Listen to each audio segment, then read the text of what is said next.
Chapter Molecular Genetics, Lecture 2.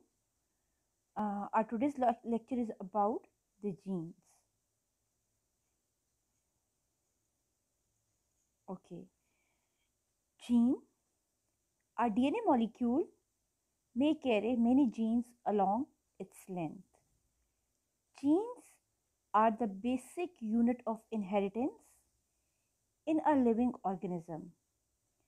A gene is a sequence of DNA nucleotides that control the formation of a single polypeptide, which can be used to make proteins. Each protein determines a specific or certain characteristics inside your body. Each gene stores a message that determines how a protein should be made in a cell. The message stored by a gene is known as genetic code. The protein contributes to the development of many characteristics in your body. If the message stored by gene sequence is altered, it may affect your body structure or function. Now we will talk about the structure of a gene. Only one of the polynucleotide chain determine the protein to be made. This is known as template. Every 3 nucleotides in the template code for one amino acid. This is known as a triplet code or codon. Stop and recall here. Yes, many amino acids make up a polypeptide and one or more polypeptide forms a protein. So in simple words, we can say that a gene carries the message for making a polypeptide. If a protein consists of many polypeptides, many genes will contribute to the making of this protein. This whole process is you can say happening by the help of the 2 steps. The central dogma molecular genetics, the information in the gene flows from DNA to RNA to polypeptide.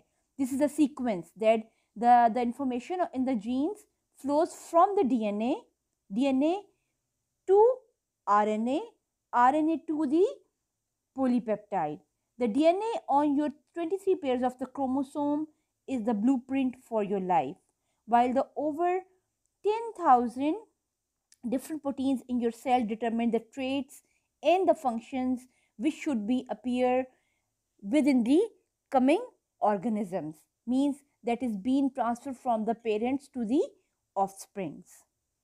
Okay, and this whole process is taking place by the help of the 2 steps that is called transcription and translation.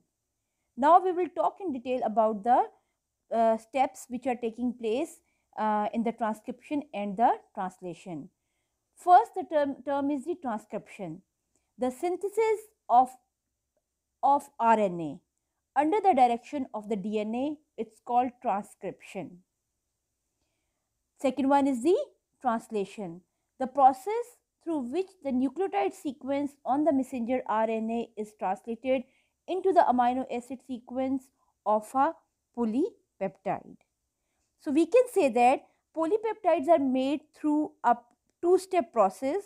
These 2 steps are called transcription and translation. Transcription, very important point. Transcription occurs in the nucleus. Once again I am repeating, transcription occurs in the nucleus while translation occurs in the cytoplasm. Okay, now we will talk about this in detail, how these steps are taking place. Okay, now the question comes, how a polypeptide is produced. It is taking place into the 4 different steps. The first step is the transcription. The region of the DNA carrying the gene unwinds and unzips. The two DNA strands are separated. One of the DNA strand called the template is used to make the RNA. This step is taking place within the nucleus. Second step, the messenger RNA leaves the nucleus through a nuclear pore.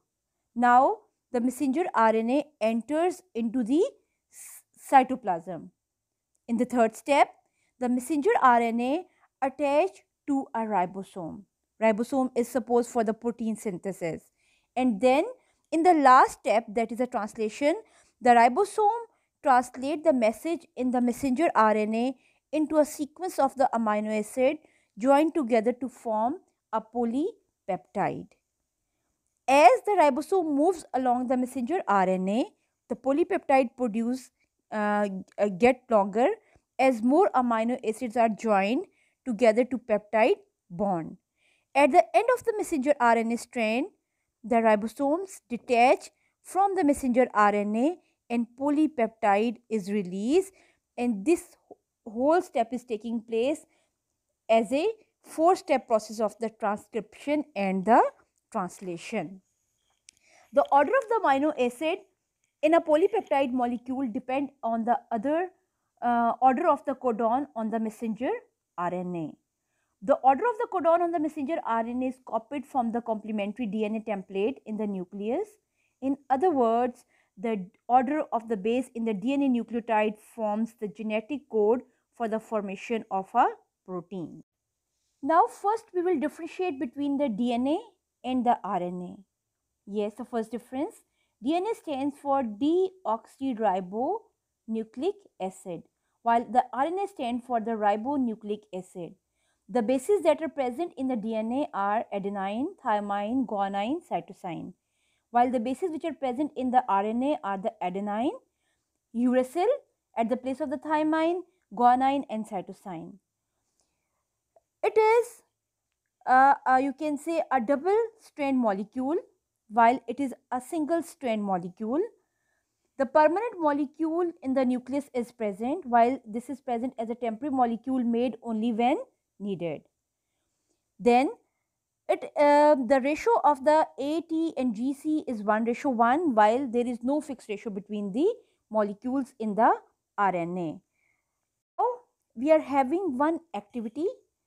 Let us try to fill the missing words in this activity. The activity is that during the protein synthesis, one strand of the DNA is used as a template for the synthesis of the messenger RNA. This process is called transcription.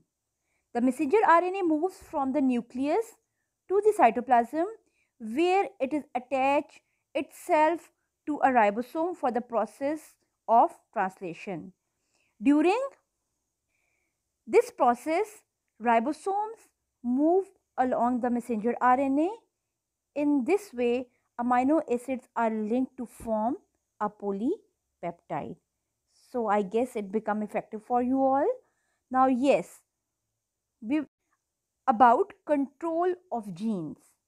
Each cell in the body contain a complete set of genes, but many of them are switched off, not expressed, so they do not produce the corresponding protein. For example, the genes to make insulin are found in both the liver and islets of Langerhans cells in the pancreas, but liver cells do not produce insulin, so the insulin making gene in the liver cell are not expressed. The islets of Langerhans cells, however, can control when to produce the insulin, so they can control when to switch on and off, making the gene. In short, different cells express different genes. If the nerve cells genes are switched on, a nerve cell will be produced. If a red blood cell gene is switched on, the red blood cells will produce. So we can say that in simple words, if every nucleus is the same, how can there be so many different cells and tissues in the body? Basically, genes can be switched on and off. For example, if only the muscle cell genes are switched on, the other will be off, the only muscle cells will be made. So Allah Hafiz students, and stay safe and blessed at home. Allah Hafiz.